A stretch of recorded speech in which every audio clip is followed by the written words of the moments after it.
Welcome to S6 TV Telugu news బులెటిన్ల ముందుగా headlines.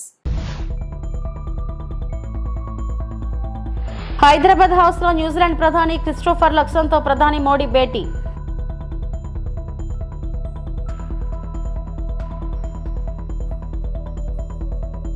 YCP హయాంలో ఉపాధి హామీ పనుల్లో 250 కోట్ల అవినీతి. ఆంధ్రప్రదేశ్ ఉప ముఖ్యమంత్రి పవన్ కళ్యాణ్.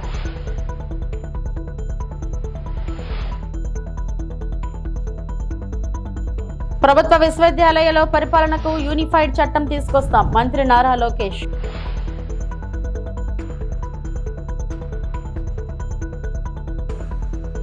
రెండు 2026 జూన్లోగా పోలవరం పునరావాసం పూర్తి. జలవనరుల శాఖ మంత్రి నిమ్మల రామానాయుడు.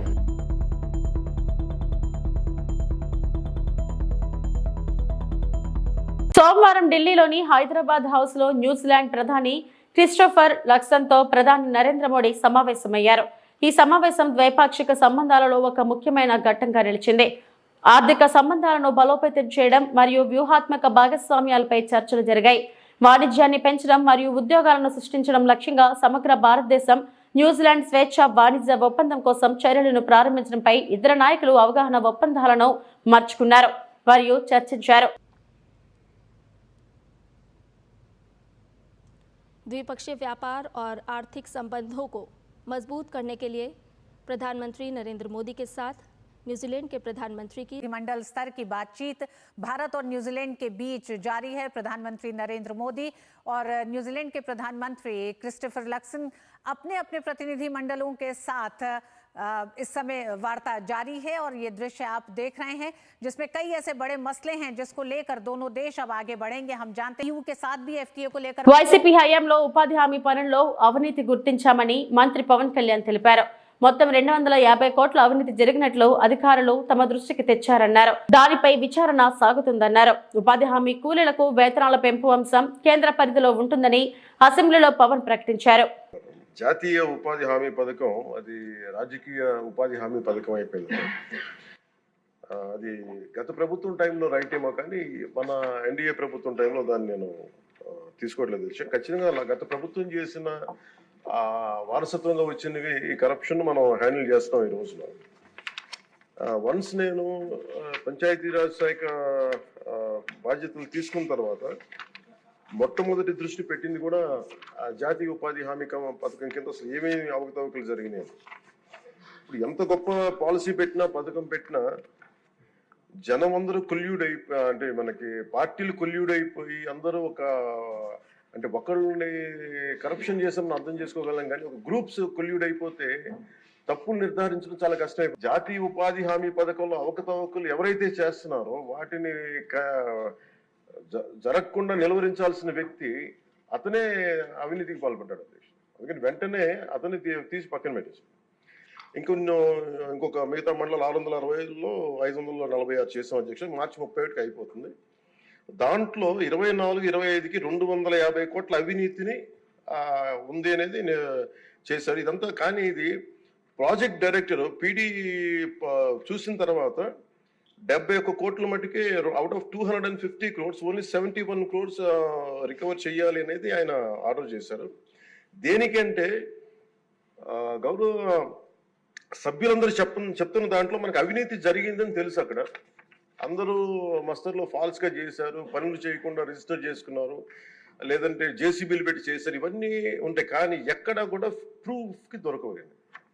సో దానివల్ల just lack of evidence only out of 250 crores only we could recover. అంటే రికవరీకి ఆదేశం చేసింది 71 కోట్లు. As on now 75.84 lakhs have been recovered అధ్యక్ష. అంటే 250 కోట్ల అవినీతి జరిగిందని గుర్తింపబడింది కానీ సరైన సాక్ష్యాధారాలు లేకపోవటం వల్ల ఓన్లీ 71 కోట్లకే రికవరీ చేయాలన్నది ప్రాజెక్ట్ డైరెక్టర్ వాళ్ళ బాధ్యత అది. సో దాని నుంచి 75.84 లక్షలు యాజ్ ఆన్ చేశారు. ఇంకా still we have enough time అధ్యక్ష. కానీ దీన్ని ప్రతి చాలా లోతుగా దీన్ని చేస్తున్నాం and we have a very good team which will take it forward.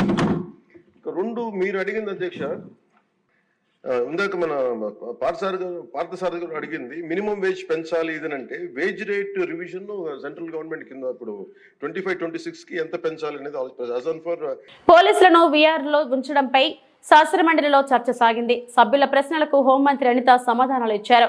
గత ప్రభుత్వం పెద్ద ఎత్తున పోలీసులను వీఆర్లో ఉంచిందని, వారికి జీతం కూడా ఇవ్వలేదని అనిత సభ దృష్టికి తీసుకొచ్చారు. పోలీసులను వీఆర్లో ఉంచితే గతంలో 50% జీతం ఇచ్చేవారని, కక్షపూరితంగా గత ప్రభుత్వం పోలీసులను వీఆర్ కు పంపిందని అనిత అన్నారు. కూటమి ప్రభుత్వం మాత్రం పోలీసుల పట్ల సానుకూలంగా ఉన్నట్లు మండలిలో హోంమంత్రి ప్రకటించారు. ఇంతకు ముందు గవర్నమెంట్ లో కూడా అధ్యక్ష కేవలం ఎవరైతే టీడీపీ సానుభూతి పరులు అని వాళ్ళు అనుకుంటారో, లేకపోతే వాళ్ళకి నచ్చినట్టుగా పని చేయకపోతేనే తీసుకొచ్చి వీఆర్ లో పెట్టిన సందర్భాలు కూడా చాలా ఉన్నాయి అధ్యక్ష. మనం అబ్జర్వ్ చేసుకుంటే అధ్యక్ష 2014 నుంచి 19 వరకు కూడా ఇందాక గౌరవ సభ్యులు అన్నట్టు ఎక్కడైనా వీఆర్ లో ఉండుంటే ఇంతకు ముందు 50% శాలరీ వచ్చేది అధ్యక్ష. కానీ లాస్ట్ 5 years నుంచి ఏం చేశారంటే వీఆర్ లో ఉన్న కాలంలో కనీసం వాళ్ళకి జీతాలు కూడా ఇచ్చిన పరిస్థితి అయితే కనిపించలేదు అధ్యక్ష.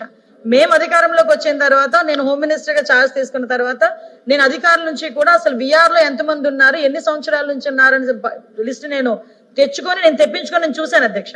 చూస్తే సుమారుగా 3 సంవత్సరాలు, 3.5 సంవత్సరాలు, ఒక్కొక్కరైతే 4 సంవత్సరాలు కూడా వీఆర్ లో ఉన్న సందర్భాలు కూడా మేము అబ్జర్వ్ చేసాం అధ్యక్ష. దీని అందరికీ కూడా న్యాయం చేయాలని ఒకే ఒక ఉద్దేశంతో మొత్తం షఫిల్ చేసుకున్నాము. ఈ రోజు 199 మెంబర్స్ ని మేము వీఆర్ గా పక్కన పెట్టుకున్నాం అధ్యక్ష. చాలా మంది ఏమనుకుంటారంటే ఎక్కడైనా ఇన్సిడెంట్ జరిగిన వెంటనే ఆ డిపార్ట్మెంట్ లో ఉన్న సిఐనో, డిఎస్పీనో, ఎస్పీనో ఎవరో ఒకరు వీఆర్ లోకి తీసుకునేది దేనికంటే జస్ట్ ఎంక్వైరీ విషయంలో అతని మీద అభియోగం వచ్చినప్పుడు, ఎంక్వైరీ జరుగుతున్నప్పుడు అతను అక్కడ ఆ ఇన్స్పెక్టర్ గా కానీ అక్కడ డిఎస్పీగా కానీ ఉంటే కనుక ఇబ్బంది కాబట్టి కొంతకాలం వీఆర్ లోకి తీసుకొచ్చి తర్వాత ఎంక్వైరీ అయిన తర్వాత మళ్ళీ రీఇన్స్టేట్ చేసిన సందర్భాలు కూడా చాలా ఉన్నాయి అధ్యక్ష.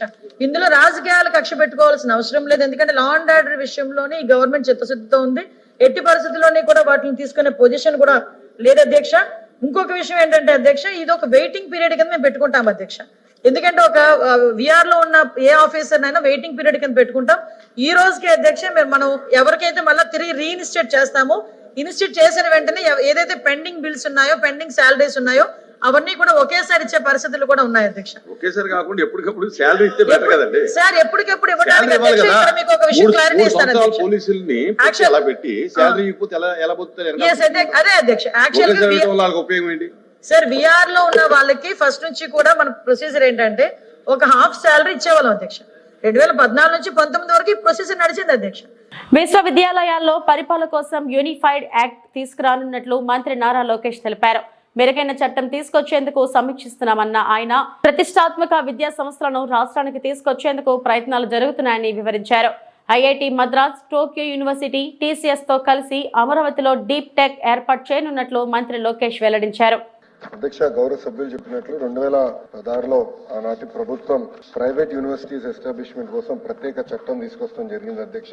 దాంట్లో భాగంగా మీరు చూస్తే విట్ ఎస్ఆర్ఎం, సెంచూరియన్ యూనివర్సిటీ, క్రియా యూనివర్సిటీ కూడా ఆంధ్ర రాష్ట్రానికి వస్తాం జరిగింది అధ్యక్ష. విట్ ఎస్ఆర్ఎం ఇక్కడ అమరావతిలో వస్తే, సెంచూరియన్ యూనివర్సిటీ ఏకంగా ఉత్తరాంధ్ర విజయనగరంలో వచ్చింది, క్రియా యూనివర్సిటీ నెల్లూరు జిల్లాలో వస్తాం జరిగింది. అంటే అభివృద్ధి వికేంద్రీకరణకి ఆనాడు కూడా మేము కట్టుబడి ఉన్నాం, చేసి చూపించడానికి ఇది ఒక ఉదాహరణ అధ్యక్ష. దాని తర్వాత గత ప్రభుత్వం దాదాపు 5 సార్లు ఈ చట్టాన్ని సవరణ చేస్తాం జరిగింది. దాంట్లో భాగంగా బ్రౌన్ ఫీల్డ్ యూనివర్సిటీస్ కి ఎక్కువ ప్రాధాన్యత ఇచ్చే దిశగా గత ప్రభుత్వం చేసింది అధ్యక్ష. దాంట్లో మీరు చూస్తే బ్రౌన్ ఫీల్డ్ యూనివర్సిటీస్ లో కూడా ఒక 4 యూనివర్సిటీస్ బ్రౌన్ ఫీల్డ్ యూనివర్సిటీస్ అంటే Mohan Babu university, Hanumachari university, Godavari global university, Aditya university, ఈ 4 యూనివర్సిటీస్ కూడా బ్రౌన్ ఫీల్డ్ యూనివర్సిటీ కింద వస్తాం జరిగింది అధ్యక్ష.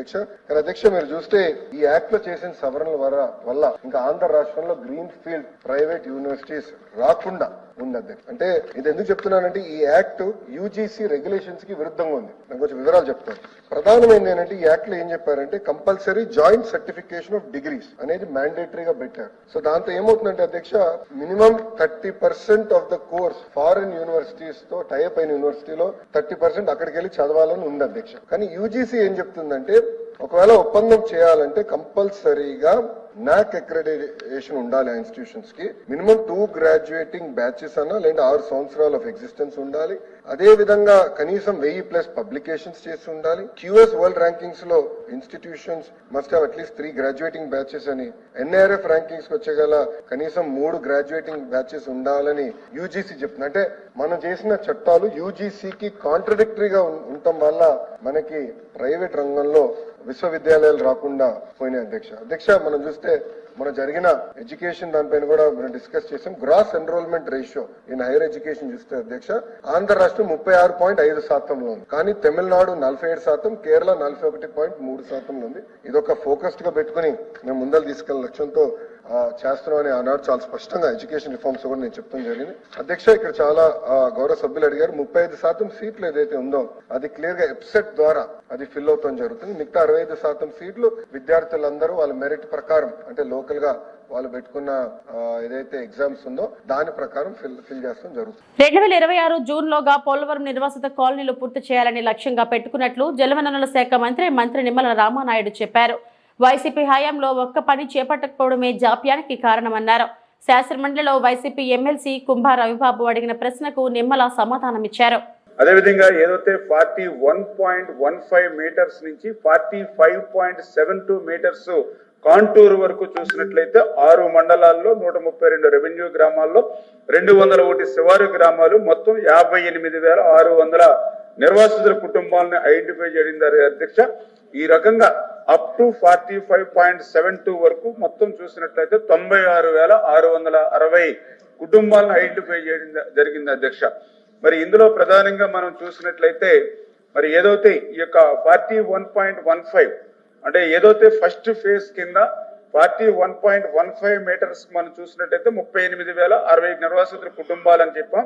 ఈ 38,060 కుటుంబాలకి ఇప్పటి వరకు చూస్తే 19,794 మందికి 66 ప్యాకేజీ అందినటువంటి పరిస్థితి అధ్యక్ష. ఇందులో కూడా ఏదైతే 9,212 గిరిజన కుటుంబాలకి 575.11 కోట్లు, అదేవిధంగా 10,582 గిరిజనేతరుల కుటుంబాలకు 1,203 కోట్ల రూపాయలు మొత్తం. మరి టోటల్ గా చూసినట్లయితే ఈ 575 ప్లస్ ఈ యొక్క 10,582 గిరిజనేతరులకు కలిపి 1,203 కోట్ల రూపాయలు R&R నగదు ఇప్పటి వరకు కూడా ఈ యొక్క ఫస్ట్ ఫేజ్ కు సంబంధించి మరి 41.15 మీటర్ల వరకు కూడా అందించడం జరిగింది అధ్యక్ష. ఇంకా ఇదే ఫస్ట్ ఫేజ్ 41.15 మీటర్స్ సంబంధించి ఇంకా రిమైనింగ్ బ్యాలెన్స్ 9,128 గిరిజనులకు 573 కోట్లు, అదేవిధంగా 9,138 గిరిజనేతల కుటుంబాలకు 767 కోట్లు, అంటే మొత్తం ఇంకా రిమైనింగ్ 18,266 కుటుంబాలకు R&R కింద ఇంకా 1,340.47 కోట్లు R&R కింద ఈ ఫస్ట్ ఫేజ్ 41.15 మీటర్స్ కి చెల్లించవలసినటువంటి పరిస్థితి ఉంది అధ్యక్ష. ఇందులో భాగంగా ఏదైతే ఈ యొక్క 38,060 నిర్వాసితుల కుటుంబాలు ఏవైతే ఉన్నాయో ఇప్పటి వరకు 12,797 కుటుంబాలని తరలించడం జరిగింది. ఇంకా 25,263 కుటుంబాలని ఇంకా తరలించవలసి ఉందని చెప్పేసి మీ ద్వారా సభకు తెలియజేస్తున్నాను అధ్యక్ష. ఇంకా ఏదైతే ఈ యొక్క నిర్వాసితుల్ని మనం తరలించాలని అంటే ఖచ్చితంగా వాళ్ళందరికీ కూడా ఏదైతే కాలనీలు మనం నిర్మాణం చేయవలసిన అవసరం ఉంది అధ్యక్ష. అందులో భాగంగానే ఏదైతే ఈ యొక్క నిర్వాసితులకు సంబంధించి మరి మొదట్లో మనం సర్వే చేసినప్పుడు 20,946 కుటుంబాలను ఐడెంటిఫై చేయడం జరిగింది అధ్యక్ష. తర్వాత మళ్ళీ కొత్తగా రాడార్ సర్వే చేస్తే ఇంకా అదనంగా 17,117 ఐడెంటిఫై చేయడం జరిగింది అధ్యక్ష. ఇందులో మొదటి సర్వే చేసినటువంటి 20,946 కుటుంబాలకు గాను 75 కాలనీల్ని ఆ రోజు మనం ఐడెంటిఫై చేసి నిర్మాణం మరి ప్రారంభించడం జరిగింది. అందులో 26 కాలనీలు పూర్తి చేయడం జరిగింది. విజయవాడ కనకదుర్గమ్మను రాబిన్ హుడ్ చిత్ర బృందం దర్శించుకుంది. ఆలయానికి వచ్చిన హీరో నితిన్, దర్శకుడు వెంకీ కుడుమల, నిర్మాత రవిశంకర్ ను దేవస్థానం అధికారులు స్వాగతం పలికారు. దుర్గమ్మ దర్శనం అనంతరం అర్చకులు వేద ఆశీర్వచనం చేసి లడ్డు ప్రసాదం, అమ్మవారి చిత్రపటాన్ని వారికి అందించారు. రాబిన్ హుడ్ చిత్రం విజయవంతం కావాలని దుర్గమ్మను వేడుకున్నట్లు హీరో నితిన్ తెలిపారు. ఈ నెల 28న ప్రపంచవ్యాప్తంగా చిత్రం విడుదల కానున్నట్లు వెల్లడించారు.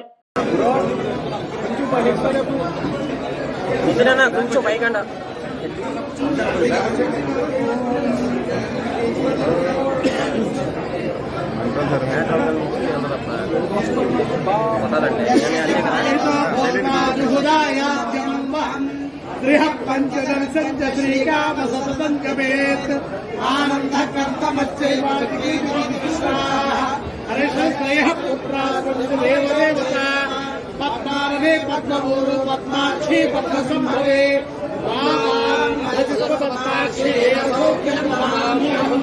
అశ్వదాయి గోదాయి ధనధాయి మహాధరే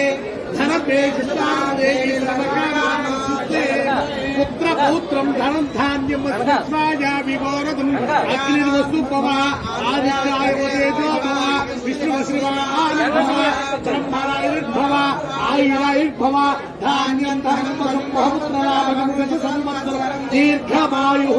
తెలుగు చలనచిత్ర ఉత్తమ కథానాయక పురస్కార యోగ్యతా ప్రాప్త శేష జీవిత ప్రాప్త సుపుత్ర పౌత్ర సుతాచంద్ర గోత్రాభివృద్ధి సకల కార్య విజయోస్తు.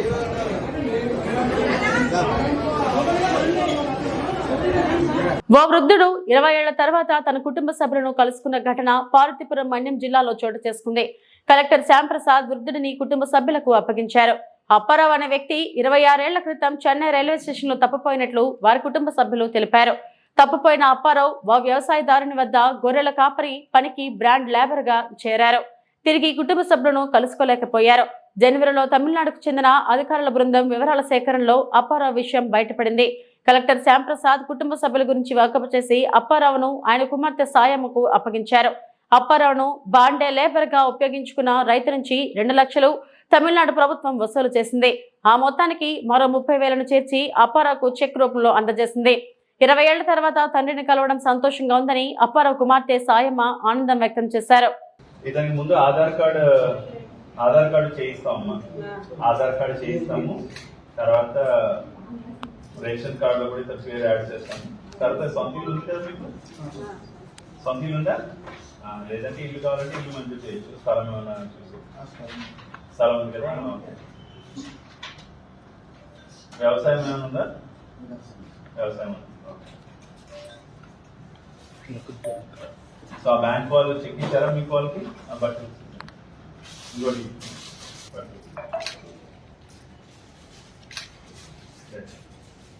గవర్నమెంట్ ఇప్పుడు మాట్లాడి ఇంకా మన వైపు నుంచి ఏదైనా ఉంటే అది కూడా ఇవ్వడం. ఓకేనా? డాడీని బాగా చూసుకోండి, మీ నాన్నగారిని. ఓకే. అండ్ ఒక షీప్ యూనిట్ కూడా మనం ఐటీడీ ద్వారా షీప్ యూనిట్. చాలా సంతోషంగా ఉంది. చాలా సంతోషంగా ఉంది మిమ్మల్ని కలవడం. మీ ఫోటో ఒకటే చూసాం, మీ ఫ్యామిలీ మెంబర్స్ ఎవరు ముందు కనిపెట్టలేకపోయాం. కానీ తర్వాత ఫైనల్ గా మీ అమ్మాయి రావడం, ఇతను రావడం మాకు చాలా సంతోషం అనిపిస్తుంది. ఏమి ఇబ్బంది లేదు, ధైర్యంగా ఉండండి. ఓకేనా? హ్యాపీగా ఉండండి. రైట్ అమ్మా. ఇంకా వీరు కోరాపట్ జిల్లా ఆలమంట ప్రాంతానికి చెందినటువంటి వాళ్ళు. ఒక 15-20 ఏళ్ళ క్రితం వీళ్ళు తమిళనాడు వెళ్ళి అక్కడ అనుకోకుండా ట్రైన్ దిగి అక్కడ ఒక ఇంట్లో ఒక ఫార్మర్ దగ్గర బాండెడ్ లేబర్ గా ఉండిపోయారు. So district task force Tamil Nadu 31/1/2025న ఒకసారి జరుగుతున్నప్పుడు రైడ్స్ చేస్తున్నప్పుడు ఇతను తన వివరాలన్నీ కూడా వారికి చెప్పడం జరిగింది. పార్వతీపురం జిల్లా సీతానగరం అని మొదట చెప్పారు, తర్వాత జిఎం వలస అని చెప్పారు. తర్వాత మన ఇక్కడ లోకల్ స్థానిక మీడియా, సోషల్ మీడియా అన్నింటిలో కూడా అతని వివరాలు ప్రెస్ మీట్ ద్వారా చెప్పడం జరిగింది. సో చాలా మంది ఇతని యొక్క వివరాల కోసం చాలా చోట్ల తిరిగారు. అండ్ సోషల్ మీడియాలో కూడా చాలా మంది వైరల్ కూడా చేయడం జరిగింది. అండ్ ప్రముఖ పత్రికల్లో కూడా వార్త కూడా ప్రచురించడం జరిగింది. తర్వాత వారి కూతురు సాయమ్మ గారు వచ్చి రావడం జరిగింది. మన డోక్షిలా పంచాయతీ దగ్గర ఉంటారు వాళ్ళు, నిమ్మకాయ వలస. సో వారు వాళ్ళ ఫాదర్ని గుర్తుపట్టారు. చిన్నప్పుడు చూసిన అతని యొక్క ఫోటో కూడా తన దగ్గర ఉంది. సో వెంటనే మన ఒక వెహికల్ ద్వారా అక్కడ కలెక్టర్తో మాట్లాడి వీరిని తీసుకురావడం జరిగింది. వారి అల్లుడు కూడా ఉన్నారు. అండ్ వారు రీయూనైట్ అవ్వడం, కలవడం చాలా సంతోషంగా ఉంది. అండ్ వీళ్ళు ట్రైబల్ కమ్యూనిటీగా ఉన్నారు కాబట్టి ప్రభుత్వంతో సంప్రదించి వారి కుటుంబానికి ఆర్థికంగా చేయూత ఇచ్చేటువంటి ఏదైనా సంక్షేమ కార్యక్రమాలు కూడా తీసుకోవడం జరుగుతుంది. సీతారామపురం మండలంలో ఎన్ఆర్ఈజీఎస్ పనుల్లో అవినీతి విధుల నుండి పలువురు సిబ్బంది సస్పెండ్.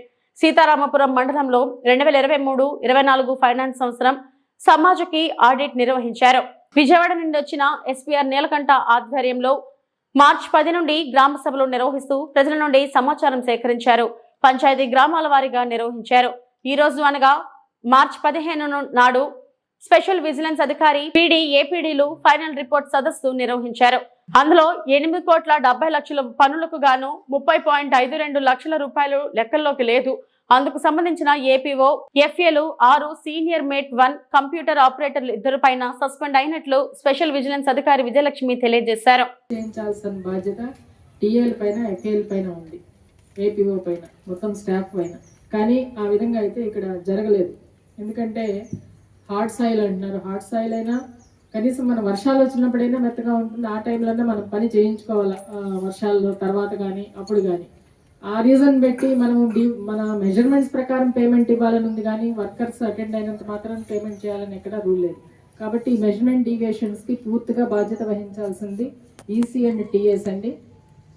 అట్లాగే మస్టర్స్లో డూప్లికేట్ జాబ్ కార్డ్స్, ఎందుకంటే మనం శానిటేషన్ ఆఫ్ జాబ్ కార్డ్స్ కోసమని నవంబర్ డిసెంబర్లో మనము ఒక డ్రైవ్ చేయించి ప్రతి గ్రామ పంచాయతీలను కూడా ఒకే ఇంట్లో, అంటే 100 రోజులే మనం పని ఇస్తాం కాబట్టి 100 రోజులు దాటి పని యాజ్ పర్ 100 రోజులు ఉపాధి హామీ అనేది 100 రోజులు, అంటే అన్ సీజన్లో రైతులు పని లేనప్పుడు వాళ్ళు పని లేకుండా వాళ్ళకి ఆదాయం లేకుండా ఉంటుంది కాబట్టి పని ఇస్తాం. ఆ విధంగా కాకుండా 100 రోజుల కంటే కొంతమందికే 100 రోజుల కంటే ఎక్కువగా ఇవ్వడం అనేది నేరం. 100 డేస్ కంటే ఎక్కువ అంటే ఆ ఇంట్లో 2 జాబ్ కార్డులు ఇవ్వడం, 3 జాబ్ కార్డులు ఇవ్వడం అనేది గుర్తించడం జరిగింది. అవంతా కూడా రికవరీ పెట్టడం జరిగిందండి. ఎందుకంటే ఇది తెలిసే ఎఫ్ఏకి తెలుసు ఆ ఇంట్లో 2 కార్డ్స్ ఎందుకు ఉన్నాయి అనేది. అట్లా ఇవ్వడం అనేది జరగకూడదు. ప్లస్ దీనిపైన మనము వెరిఫికేషన్ చేయించాము. వెరిఫికేషన్ చేసినప్పటికీ కూడా ఈ కార్డ్స్ ఇప్పటివరకు కూడా పోతున్నాయంటే అది పూర్తిగా ఏపీఎస్ నిర్లక్ష్యం అండి. ఫీల్డ్ లెవెల్లో డోర్ టు డోర్ వెరిఫై చేసి ఎక్స్ట్రా జాబ్ కార్డ్స్ ఏమన్నా ఉన్నాయంటే వెంటనే కూడా డిలీట్ చేయాల్సిందిగా మనం 3 months దీని మీద వెరిఫికేషన్ చేసాం. ఇక్కడ కొన్ని పంచాయతీల్లో ఎక్కువగా ఈ డబుల్ జాబ్ కార్డ్స్, ఒకే ఇంట్లో 3 జాబ్ కార్డ్స్ అట్లాంటివి రావడం జరిగింది. ఆ జాబ్ కార్డ్స్ని ఇప్పుడు వెంటనే డిలీట్ చేసి ఒకే కార్డులో ఒక కుటుంబాన్ని యాడ్ చేయమని చెప్పడం కూడా ఇన్స్ట్రక్షన్స్ ఇవ్వడం జరిగిందండి. ఈ రికార్డ్స్ పరంగా చూస్తే అసలు ఫీల్డ్ అసిస్టెంట్స్ కానీ, టీఏలు కానీ, సిఓలు కానీ, సిఓ అనేవాడు అకౌంటెంట్, రికార్డ్ మెయింటెనెన్స్ అనేది records audit team hand over చేసినప్పుడు రికార్డ్ వెరిఫై చేసుకుని ఒకసారి చెక్ చేసుకుని ఇస్తాం. అట్లాంటి వెరిఫికేషన్ అనేది జరగలేదు. పూర్తిగా నిర్లక్ష్యం అండి. ఏపీఓ నుంచి సిఓ వరకు కూడా, టీఏలు కానీ, రికార్డు ఎఫ్ఏలు కూడా ఈవెన్ వర్క్ జరుగుతున్నప్పుడు ఫొటోస్, ఎందుకంటే డైలీ మనం ఫొటోస్ తీస్తాము, అప్లోడ్ చేస్తాము. అదేవిధంగా ఎస్టిమేట్ వేసినప్పుడే ముందు ఫీల్డ్ ఏముందనే ఫోటో తీస్తాము, వర్క్ జరుగుతున్నప్పుడు ఫోటో, కంప్లీట్ అయిన ఫోటో పెట్టాల్సిన అవసరం బాధ్యత వీళ్ళపైన ఉంది. అది కూడా పెట్టలేదు. దీనికి పూర్తిగా నిర్లక్ష్యం ఈ యొక్క స్టాఫ్ అందరిపైన ఉంది. ఇది ఫ్యూచర్లో జరగకూడదు. ఈ విధంగా జరగడానికి కూడా ప్రతి పంచాయతీలోని కూడా అవేర్నెస్ మీటింగు, బేసికర్స్తో కూడా ఒక మీటింగ్ ప్రతి గ్రామంలోని కూడా ఈ విధంగా కొలతల ప్రకారమే పని ఇవ్వడం జరుగుతుంది. అటెండెన్స్ వేస్తేనే పని ఇవ్వరు అనేది అవగాహన కల్పించి ఎంత కొలత వస్తుందో దానికి 300 రూపాయలకి వాళ్ళ దగ్గర వర్క్ టర్న్అవుట్ చేయించుకోవాల్సిన బాధ్యత పూర్తిగా టెక్నికల్ అసిస్టెంట్స్ ఎఫ్ఏఎల్ పైన, ఏపీ పైన ఉందండి. కాబట్టి దీనికి పర్యవసానంగా నెక్స్ట్ ఒక 15 daysలో ఈ అన్ని గ్రామ పంచాయతీల్లోని కూడా గ్రామ సభలు జరిపించి పంచాయతీ సెక్రటరీ కానీ, వేస్టీకర్స్ ద్వారా technical assistants, field assistants, APO ఈ యొక్క అవేర్నెస్ అయితే కల్పించాల్సిన బాధ్యత ఉంది అని నాకు ఈ యొక్క ఆడిట్ ద్వారా పూర్తి అవగాహన అనిపించింది. కాబట్టి ఇది చేయిస్తామండి. ఈ ఆడిట్లో ఇప్పటివరకు వీళ్ళు చేసిన మెజర్మెంట్ డీవియేషన్స్ కానీ, ఈ డూప్లికేట్ జాబ్ కార్డ్స్ కానీ, రికార్డ్స్ మెయింటెనెన్స్లో సరిగా రికార్డ్ మెయింటైన్ చేయకపోవడం వల్ల మొత్తం టీఏలు, ఈసీ, ఏపీఓని సస్పెండ్ చేస్తున్నారండి.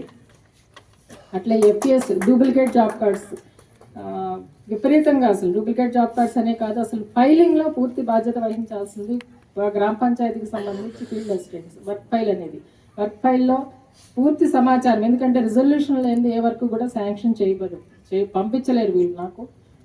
మేము కూడా కలెక్టర్ గారు శాంక్షన్ తీసుకోలేము. కానీ అసలు అవి ఫైలింగ్లో పెట్టడానికి కూడా వీళ్ళు అంత నిర్లక్ష్యం వహించారు. దాని పరంగా చూస్తే ఒక 8 మంది ఫీల్డ్ అసిస్టెంట్స్ని కూడా సస్పెండ్ చేయడం జరిగిందండి. రికవరీకి ఏపీలో జరుగుతున్న 10th పబ్లిక్ పరీక్షల వేళ విద్యార్థులు టెన్షన్ పడద్దని వెంకటగిరి ఎమ్మెల్యే కురుగొండ్ల రామకృష్ణ సూచించారు. జీవితంలో 10వ తరగతి పరీక్షలు కీలకమైనప్పటికీ అవే జీవితం కాదన్నారు. ఏడాది పాటు నిద్రపోకుండా చదివిన మీ కష్టాన్ని ప్రతిబింబించేలా ప్రతి ప్రశ్నకు నైపుణ్యంతో జవాబు రాయాలన్నారు. కేంద్రానికి ముందుగానే వెళ్లి మనసుని ప్రశాంతంగా ఉంచుకొని పరీక్షలు బాగా రాయాలన్నారు. పరీక్షలు బాగా రాసి మంచి ఫలితాలను సాధించాలని ఆకాంక్షించారు. విద్యార్థులు కంగారు పడకుండా ఆలోచించి సమాధానాలను రాయాలని సూచించారు. పరీక్ష కేంద్రాలకు అరగంట ముందే చేరుకోవాలని సూచించారు. ఆ దిశగా ప్రభుత్వం ఆర్టీసీ బస్సులలో హాల్ టికెట్ చూపించిన విద్యార్థులకు ఫ్రీ సర్వీస్ ఇస్తుందని తెలియజేశారు. విద్యార్థులకు పరీక్షల సమయం ఎంతో విలువైందని, ఈ విషయాన్ని ప్రతి విద్యార్థి తెలుసుకుని మంచి ఫలితాలను సాధించాలని 10వ తరగతి విద్యార్థులకు ఆల్ ది బెస్ట్ చెప్పారు. పరీక్షా కేంద్రాల వద్ద 144 సెక్షన్ విధించినట్లు వెంకటగిరి ఎస్ఐ సుబ్బారావు తెలియజేశారు. నమస్కారం సార్, నేను వెంకటగిరి ఎస్ఐని. ఈ రోజు నుంచి 10th క్లాస్ ఎగ్జామ్స్ స్టార్ట్ అయినాయి. మన వెంకటగిరి పరిధిలో 6 స్కూల్స్లో మొత్తం 1209 మంది ఎగ్జామ్స్ రాస్తూ ఉన్నారు. ఈరోజు మన బాయ్స్ హై స్కూల్లో ఇప్పుడు ఎగ్జామ్ హాల్ దగ్గర ఉన్నాము. ఇక్కడ ఎగ్జామ్ ప్రశాంతంగా నిర్వహించడానికి 144 సెక్షన్ అమలు చేస్తూ ఉన్నారు. దయచేసి పేరెంట్స్ కూడా గమనించండి. ఫస్ట్ రోజు కాబట్టి ఓకే, కానీ పేరెంట్స్ని లోపలికి ఎలో చేయరు, గేట్ దాటి లోపలికి రాకూడదు, వెహికల్స్ అడ్డదిడ్డంగా పెట్టబాకండి. ఏమైనా అంబులెన్సులు అట్లాంటివి రావాలన్నా ఇబ్బంది అయిపోతుంది. దయచేసి పిల్లలు ప్రశాంతంగా ఎగ్జామ్ రాసేలాగా అందరూ కోఆపరేట్ చేయండి. నమస్కారం సార్. ఏలూరు జిల్లా పోలవరం జాతీయ వ్యవసాయ విస్తరణ నిర్వహణ సంస్థ ప్రారంభించిన 1 ఏడాది డిప్లొమా ప్రోగ్రాంలో భాగంగా వ్యవసాయ రంగంలో డ్రోన్ల వినియోగంపై అవగాహన కార్యక్రమం ఈ రోజు వట్లూరులో నిర్వహించారు. ఈ కార్యక్రమాన్ని ఏలూరుకు చెందిన సూర్య డ్రోన్ టెక్నాలజీ ఆధ్వర్యంలో నిర్వహించగా వట్లూరుకు చెందిన నడిపిల్లి రామరాజు తన వ్యవసాయ క్షేత్రంలో ప్రదర్శన ఇచ్చారు. ఈ కార్యక్రమానికి ముఖ్య అతిథిగా హాజరైన ఏలూరు జిల్లా వ్యవసాయ అధికారి భాషా వ్యవసాయ రంగంలో డ్రోన్ల ఆవశ్యకత గురించి వివరించారు. భాగ్యశ్రీ మాట్లాడుతూ డ్రోన్ల వినియోగం ద్వారా రైతులు సమయాన్ని ఖర్చును ఆదా చేసుకోవడంతో పాటు అధిక దిగుబడి సాధించవచ్చని పేర్కొన్నారు. ఈ సందర్భంగా 50 ఎకరాల వ్యవసాయాన్ని పూర్తిగా డ్రోన్ల సహాయంతో సాగు చేస్తున్న రైతు రామరాజును, అలాగే కార్యక్రమ నిర్వాహకులు ఏవో సత్యనారాయణను సాల్వాతో సన్మానించారు. ఈ కార్యక్రమంలో సూర్య డ్రోన్ టెక్నాలజీ ప్రతినిధులు, డ్రోన్ పైలట్లు, అభ్యాసకులు పాల్గొన్నారు. అసలు ఎండలో కొట్టేస్తే రక్తం వచ్చేస్తా ఉంటది లేబర్ తిరగాలంటే, పాములు ఇంకా కాలు తీసి కాలు వేయడం, అడిగేయడం. అందుకు ఇంకొకటే మాట్లాడతాను నేను ఫైనల్గా, ఇంకేం మాట్లాడాను అంటే నేను నెగిటివ్ భలే నెగిటివ్ మనిషి, నెగిటివ్ భలే నెగిటివ్. ఇందాక నేను ఉన్నట్టు చెప్తాను. ఇందాక కూడా నేను అన్నా, we say thanks to them but not she. We must just express our gratitude to them, అంతే కదమ్మా? అర్థమైందా? నేను ఇంగ్లీష్లో చెప్తాను. అలా నేను దేనికైనా ఒకటే చెప్తాను.